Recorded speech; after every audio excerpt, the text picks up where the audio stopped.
Green Pass initiative back in the spring, aiming to provide safe access to public venues for those who can show immunity or provide a negative COVID test result.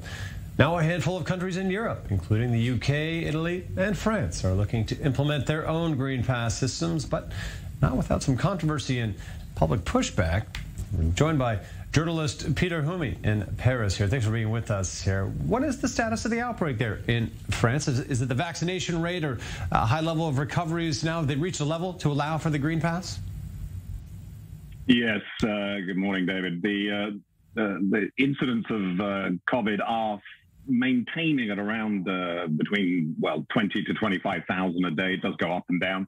The number of fatalities caused by the viruses, however, diminished quite substantially from the peak a few months ago, certainly from last year's figures.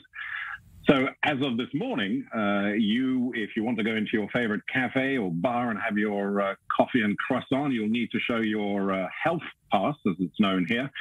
It'll be scanned pretty much in the same way as has been done in other countries, as you mentioned earlier.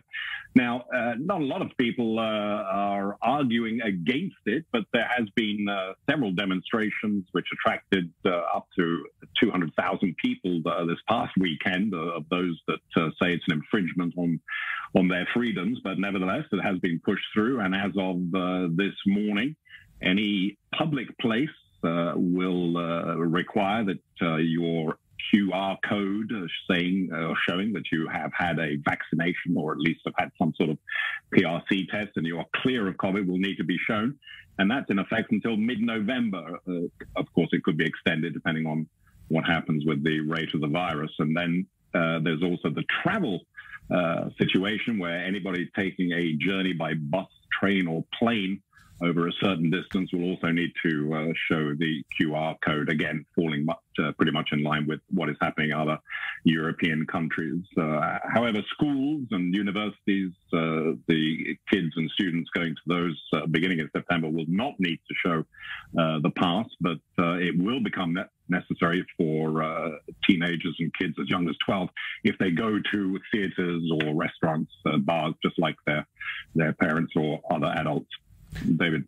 Now, along these lines, with a little bit of the public pushback controversy you mentioned about having to provide a pass just to get into your morning cafe here, what about the vaccine hesitancy? Has that been a sustained big issue there as well? The people simply rejecting the vaccine, or on top of that, third booster shots being considered? Yes, booster shots are being considered, possibly beginning in September or October this year. It's not something that's been formally introduced, but I think it will be recommended for those that have had their 2 regular vaccines. And in terms of the rate of vaccination, well, it's not as high as in countries such as the UK, but I believe the latest figures shows that around 60 or 65% of the adult population has had at least 1 vaccination so far, and a little lower number than that had both. But certainly, I think the majority of those of a certain age have certainly had both vaccines by and large.